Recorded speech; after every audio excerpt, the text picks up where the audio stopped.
राजनीतिक कैदियों को रिहा करना होगा, लेकिन ये लड़ाई पेपर लीक की है। शर्म आनी चाहिए सरकार को, शर्म आनी चाहिए नरेंद्र मोदी जी को और धर्मेंद्र प्रधान को।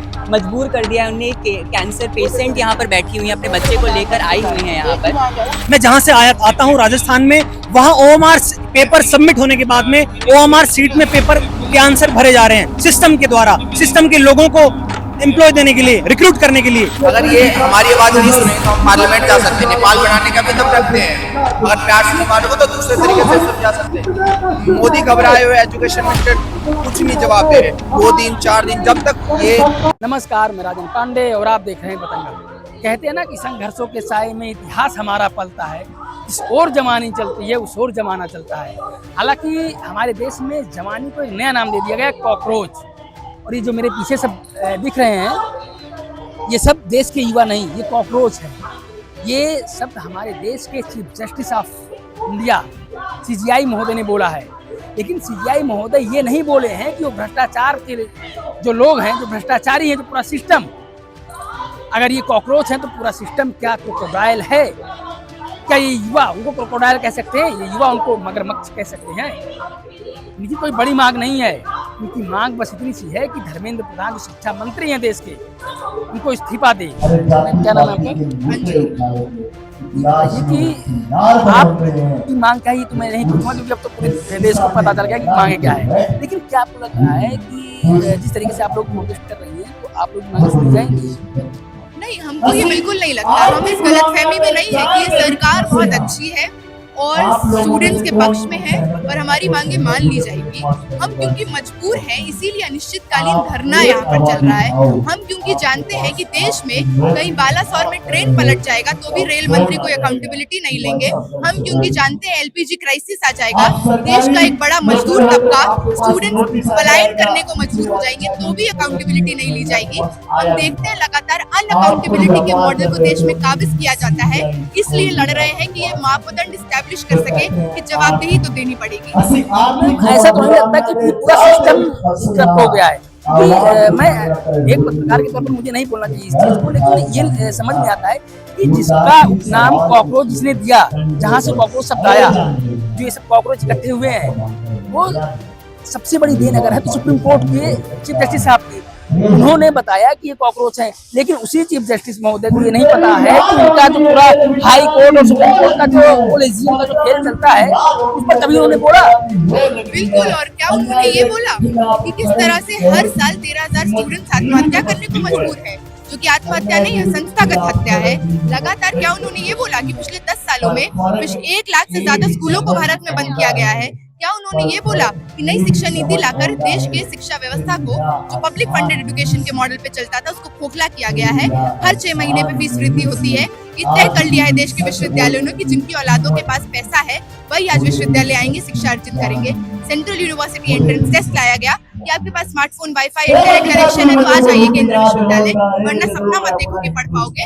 तो लगातार वो कॉकरोच की जो टिप्पणी थी वो एक बड़ी मनोदशा समझाती है इस देश की सत्ता की कुर्सी पर बैठे तमाम लोग, चाहे वो न्यायाधीश हो, चाहे वो सरकार हो। और वो उन्होंने बोला जरूर, पर यही है कि सरकार भी मानती है कि देश के युवा, देश के मजदूर, देश के किसान, देश की महिलाएं तो कॉकरोच है, कीड़े मकोड़े हैं। अब सबसे बड़ी चीज ये है कि आज नीट का एग्जाम चल रहा है और जो बच्चे हैं, बच्चों का जो पेपर है अपनी बार, वो वायुसेना के माध्यम से उनको लाया गया, मॉक ड्रिल चला कल परसों 2 दिन। ये सब बहुत देखने में वो अजीब नहीं लगता एक स्टूडेंट के तौर पर कि पेपर का मॉक ड्रिल हो रहा है और लगातार उसके बावजूद अगर सरकार कहती है हम इतने प्रतिबंध लगा रहे हैं, लोगों को अरेस्ट कर रहे हैं, उनके ऊपर कार्रवाई कर रहे हैं, फिर भी लगातार पेपर लीक हो रहा है। बिल्कुल, ये तो बहुत फनी है कि आप पहले कहते हैं जल थल वायु सारे सेना को आप लगा देंगे, आप टेलीग्राम को बैन कर देंगे। वो टेलीग्राम जो एक बड़े आबादी के लिए बिना पैसे 1.5-2 लाख जो सब अफोर्ड नहीं कर पाते, उनको स्टडी मटेरियल वहाँ पे मिलता है। या कई लोग जो पैसा लेके कोचिंग में भी पढ़ते हैं, कोचिंग इंस्टीट्यूट टेलीग्राम पे क्योंकि बड़े फाइल छापाते हैं, वहाँ पे स्टडी मटेरियल भेजते हैं। तो इस चीज में भी जहाँ पे आप दिखा रहे थे कि आप प्रॉब्लम को सॉल्व कर रहे हैं, आपने देश की एक बड़ी आबादी जो गरीब है, मध्य वर्गीय है, उसके पेट पे लात मारा। आप लगातार, आपको अगर आप देखेंगे पिछले तमाम ऐसे जांच में जालाराम ट्रस्ट, संजीव मुखिया, ऐसे लोगों का नाम सामने आया जो भाजपा युवा मोर्चा के नेता हैं, जेडीयू के नेता हैं, पर भाजपा उन पे कोई कार्रवाई नहीं करेगी क्योंकि उनके साथ गांठ है। उन्हीं के पार्टी के कार्यकर्ता हैं जिन्होंने पेपर को लीक किया। एनटीए को जब लाया जाता है तो बहुत ढांचेगत रूप से तय कर लिया जाता है कि देश में शिक्षा में धांधलीबाजी को लेजिटिमाइज कैसे करें, क्योंकि पहले तो सीबीएसई परीक्षाएं कराता था। आज लेकिन जब आपने ये किया तो एनटीए तो हर चीज आउटसोर्स करता है, पेपर बनाने से लेकर, कंप्यूटर से लेकर, सेंटर से लेकर इन्विजिलेशन। वहाँ पे आपने अपने लोगों को फिट किया, वहाँ पे आपने तय किया कि हमारी फ्यूचर की बोली लगाई जाएगी, 10 लाख 20 लाख में हमारी सीट बेची जाएगी। तो ये सब सोचे समझे साजिश है जो देश का युवा समझता है। अब हम इसको नामंजूर करते हैं। बहुत सालों तक चुनाव आया तो हिंदू मुसलमान करते रहे, मंदिर मस्जिद करते रहे, जाति पाति में लड़ाते रहे। हमको चाहिए बेहतर शिक्षा, हमको चाहिए प्राइवेट की जगह पब्लिक फंडेड एजुकेशन के दुरुस्त मॉडल। हमको तब तक हम पीछे नहीं हटेंगे जब तक धर्मेंद्र प्रधान इस्तीफा नहीं देता और एनटीए को स्क्रैप नहीं किया जाता। आप भी सुनेंगे कि पिछले प्रोटेस्ट हुए हैं पिछले कुछ सालों में, उनको कहीं ना कहीं कुछ नया नाम दे दिया जाता है कि इनका प्रोटेस्ट है, ये आतंकवादी घुस गए, इसमें अलगाववादी घुस गए, इसमें लेफ्टिस्ट, मतलब दुनिया भर के नामों से उनको नवाजा जाता है। तो क्या ऐसा तो नहीं कि आपके भी प्रोटेस्ट को चलने के लिए कुछ ऐसा नाम दे दिया जाए? बिल्कुल हो सकता है, बिल्कुल हो सकता है, उसमें क्या बड़ी बात है। हम तो शुरू से देखते हैं, जब फार्मर्स प्रोटेस्ट कर रहे थे तो वो खालिस्तानी, महिलाएं शाहीन बाग में बैठी थी तो पैसे लेके बैठी हैं। लगातार रेसलर्स का प्रोटेस्ट आया तो कांग्रेस फंडेड। तो लगातार ये तो जो लोग सत्ता में बैठे हैं उनको जनता का डर दिखाता है। हालांकि वो निरंकुश है, अनअकाउंटेबल है, पर डरते जरूर है। हाँ, एक प्रश्न मुझे याद है कि जब 6 तारीख को 6 जून को आपका प्रोटेस्ट, पहले प्रोटेस्ट हुआ तो उसमें ये बोला गया कि ये प्रोटेस्ट उमर खालिद के समर्थन में हो रहा है। क्या ऐसा कुछ है? हाँ, उमर खालिद को हम समर्थन करते हैं। उमर खालिद को रिहा करना होगा, तमाम राजनीतिक कैदियों को रिहा करना होगा, लेकिन ये लड़ाई पेपर लीक की है और यहाँ पे उमर खालिद के पक्ष में तो नारे नहीं लगे, यहाँ पे सरजील इमाम के पक्ष में तो नारे नहीं लगे।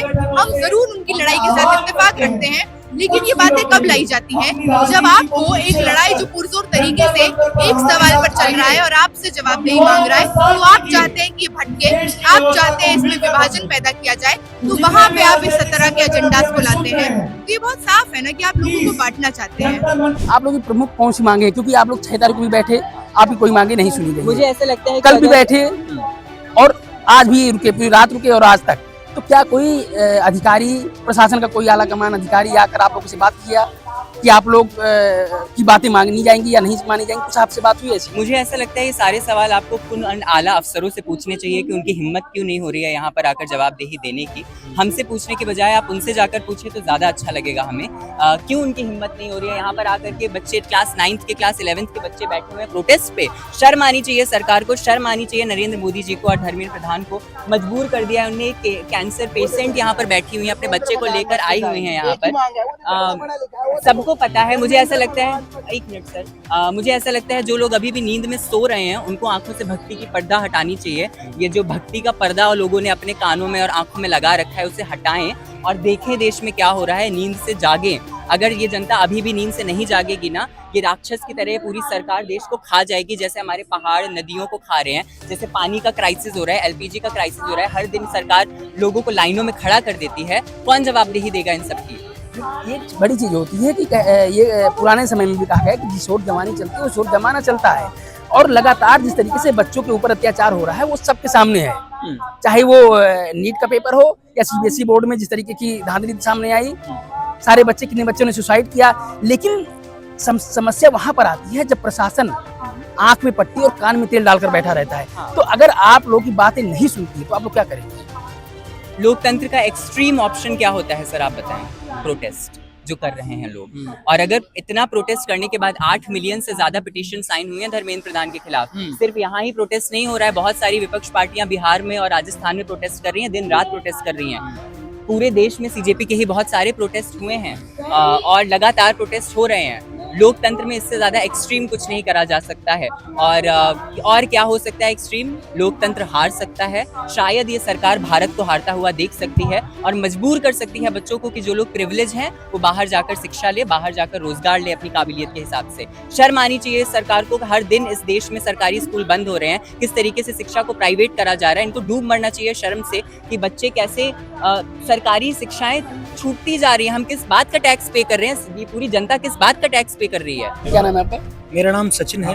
मैं वेस्टर्न राजस्थान बाड़मेर पाकिस्तान की बॉर्डर से चलकर यहाँ आया हूँ। इस तत्कालीन सरकार ने, इस शोषित और इस ऐसी सरकार ने जिसने सिर्फ लोगों का शोषण करने का काम किया है, हर तरीके से कमजोर को, गरीब को, किसान को, मजदूर को, हर जगह हर स्थिति में युवाओं को किसी क्षण बख्शने का काम नहीं किया। अच्छा देखिए, आप सही बोले, लेकिन ये जो मौजूदा सरकार है वो कहती है कि हम किसी को जात में, धर्म में नहीं बांटते। हमारे पास 4 जात और 4 धर्म जो गिनाते हैं, युवा, रोजगार, युवा, महिला और नौजवान, मतलब यही सब, किसान, ये उनके लिस्ट में आते हैं। लेकिन उसके बावजूद ये सब परेशान है, क्यों आखिर ऐसा? ये मुद्दा आज किस चीज का है? पेपर लीक का। इस सरकार ने गत वर्षों में 80 से अधिक पेपर लीक कर दिए। मैं जहां से आता हूं राजस्थान में, वहां ओएमआर पेपर सबमिट होने के बाद में ओएमआर सीट में पेपर के आंसर भरे जा रहे हैं सिस्टम के द्वारा, सिस्टम के लोगों को एम्प्लॉय देने के लिए, रिक्रूट करने के लिए। इसके जिम्मेदार कौन है? इसका मालिक कौन है? इसकी जवाबदेही किसके पास है?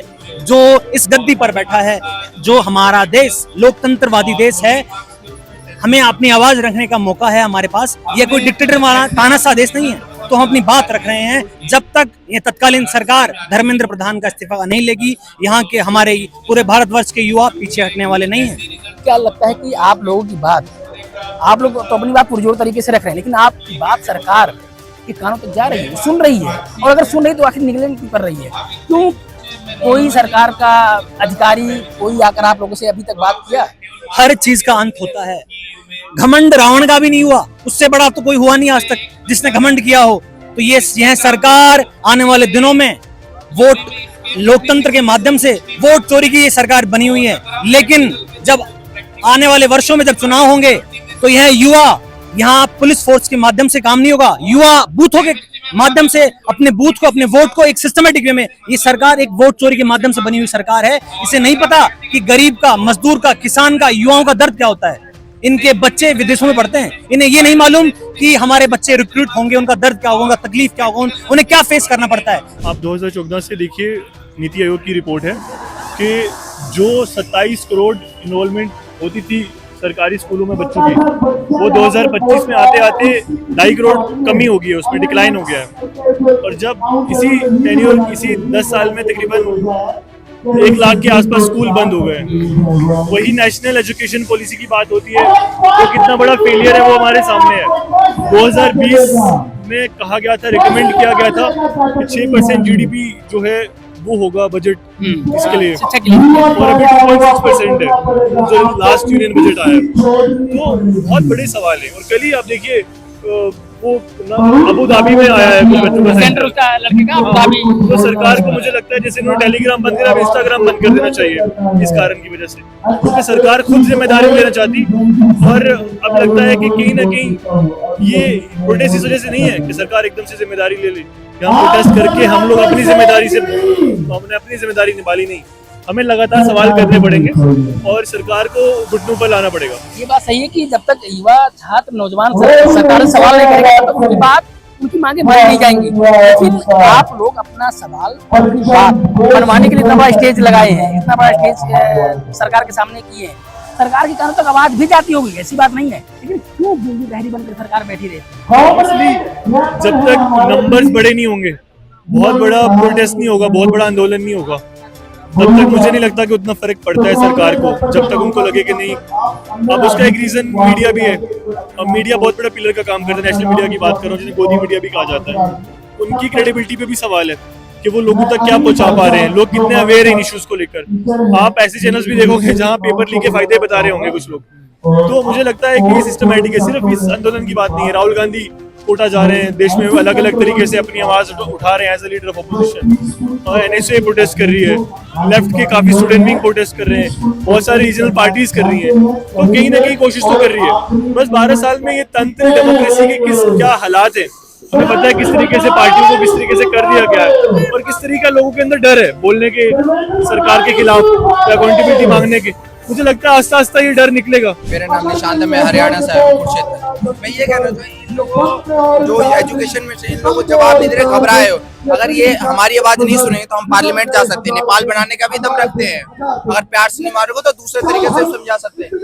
मोदी घबराए हुए, एजुकेशन मिनिस्टर कुछ नहीं जवाब दे रहे। 2 दिन 4 दिन जब तक ये इस्तीफा नहीं देंगे तब तक जाएंगे नहीं। और इन लोगों ने लाइट बिजली सब कुछ खाना पानी बंद कर दिया था जंतर मंतर पे। और शाम के टाइम इन लोगों ने भीड़ इन लोगों से संभला नहीं। इन लोगों ने मीडिया को दबाना चाहे, डराना चाहे, कैमरा छीनना चाहे और भगाना चाहे। वो मारपीट हुई लड़की के साथ और कम से कम 5-10 हजार लोगों को भगाया गया, जबरदस्ती बस में बैठा। शाम की बात है। और मैं ये पूछना चाहूंगा मोदी जी से, मोदी जी कह रहे पंडित जवाहरलाल नेहरू ने क्या किया था? आपके पास पावर है, आपके पास कुर्सी, आप क्या कह रहे हो? संविधान का धज्जियां उड़ा रहे हो, मजाक कर रहे हो। मैं बस ये जानना चाहूंगा, मोदी जी बस विदेश की यात्रा करते हैं, 7 लाख की घड़ी पहनूंगा, 10 लाख का सूट और 4 लाख का चश्मा पहनूंगा। मोदी जी के बस यही काम है। देश के ऐसे प्रधानमंत्री घटिया जिनको एजुकेशन का ही नहीं पता। एजुकेशन मिनिस्टर से मैं अगर 2 क्वेश्चन पूछूं ना एजुकेशन के बारे में, कुछ नहीं बता पाएंगे। और ये वोट चोरी करके ईवीएम हैक करके प्रधानमंत्री बन जाते हैं, देश को मतलब बेड़ा कर करके देश को बर्बाद। देश गलत हाथों में है। ईवीएम हैक करना, ईवीएम जला देना, 4000 ईवीएम मशीन जल गई और किसी ने ये चीज दिखाई नहीं, ना किसी मीडिया वाले, बड़े बड़े मीडिया वाले सोए हुए हैं। मैं बस यही कहना चाहूंगा, आम जनता जाग चुकी है और आम जनता देख नहीं रही है। आपके सामने कानून अंधा हो चुका है, आप देख नहीं पा रहे हो, ना ये मीडिया देख पा रही है। आम जनता जो पढ़ लिख लेगी तो सवाल से सरकार से क्वेश्चन करेगी, सवाल करेगी, अपना हक मांगना कोई गैर कानूनी। ये लोग मारने के पुलिस वाले जितने भी मारने की धमकियां देते हैं और जब ये लोग इतने जैसे आपके पास वर्दी, आप मार किस सेक्शन के द्वारा आप मुझे मार रहे हो? देखो कहते हैं ना कि बूट के दम पर और बंदूक के नोक के दम पर इनको दबा सकते हो, कुचल सकते हो, लेकिन इनकी आवाज कभी नहीं दबा सकते हो। ये युवा है, ये देश के यूथ है, भविष्य है। और अगर आवाज दबाने की कोशिश करोगे तो अभी जो इन्होंने बोला कि जो पड़ोसी मुल्कों में जिस तरीके से जो घटनाएं हुई है, हालांकि ये देश का लोकतंत्र बहुत खूबसूरत है, ऐसी घटनाएं नहीं होनी चाहिए। उससे पहले हमारे देश के शिक्षा मंत्री, प्रधानमंत्री को इनकी आवाज जरूर सुननी चाहिए।